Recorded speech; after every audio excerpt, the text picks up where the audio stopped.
Nesse domingo, a gente lembra o Dia Internacional da Mulher. E é interessante essa coincidência nas leituras programadas já para o ano litúrgico da Igreja, que justamente nesse dia a gente leia sobre a conversa de Jesus com a mulher samaritana na beira daquele poço. É interessante porque para nós pode não parecer grande coisa, mas foi um acontecimento inusitado para todo mundo que o presenciou. Porque Jesus conversa de igual para igual, aceita os questionamentos e acolhe a uma mulher, e ainda mulher samaritana. Isso não era pouco para os judeus, e até os discípulos ficam assustados quando veem. Não se discutia teologia com as mulheres naquela época. Não se aceitava, muitas vezes, nem questionamentos vindo da parte de mulheres. E os judeus ainda tinham mais barreiras com relação aos samaritanos. Mas Jesus se coloca de forma respeitosa, de forma acolhedora, de forma que ouve, mas ao mesmo tempo não deixa de dizer verdades. Aquele encontro, segundo a providência divina, não era só por causa daquela mulher em específico, mas por causa de todas as mulheres e homens daquela região, que precisavam ouvir a respeito do Salvador. Jesus conversa, Jesus acolhe, Jesus respeita, como nós devemos conversar, acolher e respeitar a todas as pessoas, e de maneira toda especial as mulheres criadas por Deus com a sua dignidade.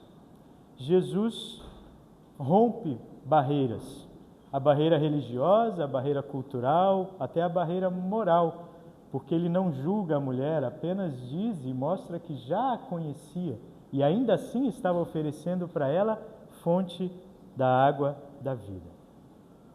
Jesus diz à mulher: você já teve 5 maridos e o homem com que está vivendo agora não é seu marido.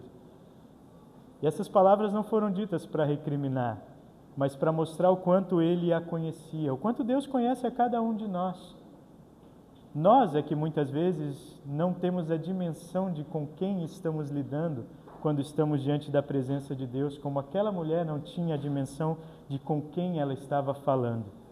Se você soubesse o que Deus pode te dar e quem é que está lhe pedindo água, você pediria e Ele lhe daria a água da vida. Quando a mulher percebe finalmente, aí sim ela pede dessa água, ainda que não soubesse do que se tratava. Ela quer saciar a sua sede, como todos nós queremos também. Mas eu fiquei pensando, dessa vez, quando reli esse texto, sobre as dores daquela mulher.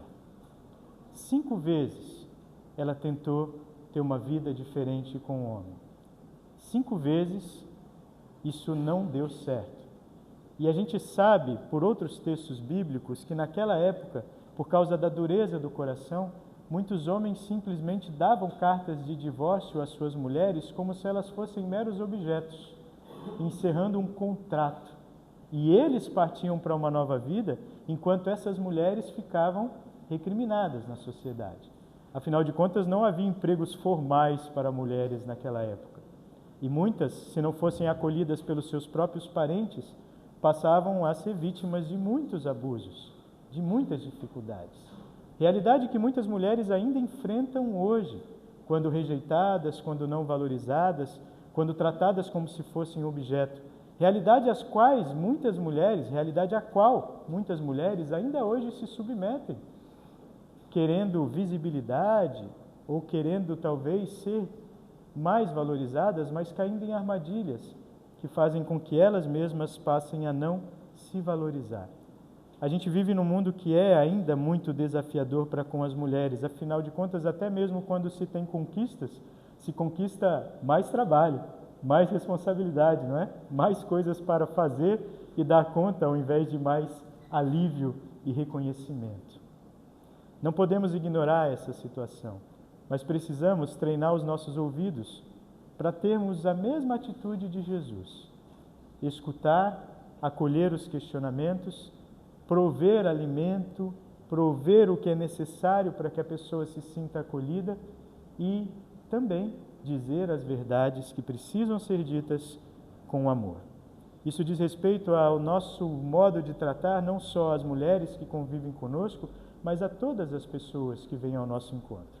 E também precisamos ter a atitude que, ao final, aquela mulher transformada pelo amor de Cristo teve, de chamar outras pessoas para também conhecer aquele que para nós se mostrou Messias e Salvador.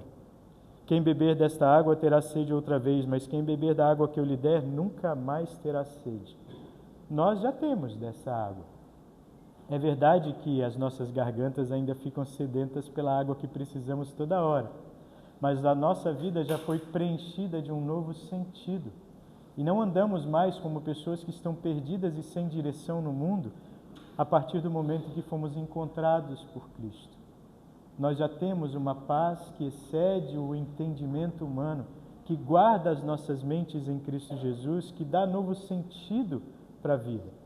É claro, precisamos constantemente voltar à fonte para ser alimentados. E por isso nós estamos aqui. O culto é o momento em que Deus serve o seu povo com essa água da vida, em que sacia a nossa sede, para que a gente possa continuar a nossa caminhada no deserto que às vezes esse mundo se torna para nós. Para que a gente não pare, mas prossiga, transformando a nós mesmos pela ação do Espírito Santo em verdadeiro arrependimento pelos nossos pecados, mas, acima de tudo, confiando no amor de Cristo que nos lança para frente em nossa caminhada. Cristo aceita o convite para estar conosco. Ele está presente na Santa Ceia, como nos chamou pelo batismo. Cristo se atém a nós, lança para nós o olhar de amor, e Ele quer que nós também estejamos ao lado de quem sofre e de quem precisa. Quando nós mesmos enfrentamos provas e provações na nossa vida, nós podemos provar de novo da fonte que é Cristo Jesus. E por isso o apóstolo Paulo diz em Romanos 5, o texto que nós lemos hoje: nós nos alegramos nos sofrimentos, pois sabemos que os sofrimentos produzem a paciência traz a aprovação de Deus, e essa aprovação cria esperança. E é uma esperança que não decepciona, porque está firmada no nosso coração pelo Espírito Santo que Deus nos deu.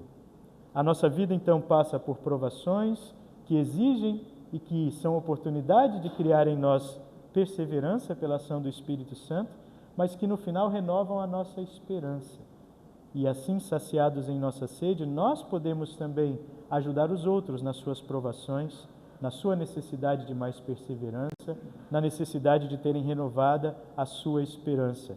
Deus derramou o seu amor em nossos corações por meio do Espírito Santo. Nós já temos em nós a fonte da água da vida que é Cristo, para que ela possa brotar para a vida eterna, não só para nós, mas para muitas pessoas. Quem prova da água da vida não consegue guardar só para si. Quem está repleto dessa água transborda em todos os seus relacionamentos. E ainda que nós sejamos pecadores e falhos, Deus pode fazer grandes coisas através de nós, para saciar a sede de outras pessoas, para que sejamos apoio em momentos de dúvida e de provação, para que acolhamos os questionamentos, para que possamos saber dizer a verdade em amor, para que possamos dizer, como está lá em Apocalipse 22, quem tem sede venha, e quem quiser receba de graça da água da vida. A mesma que é oferecida a nós, pode ser também repassada a outros pelo amor de Deus que age em nossa vida e em nosso coração. Que Ele nos abençoe sempre para isso. Amém.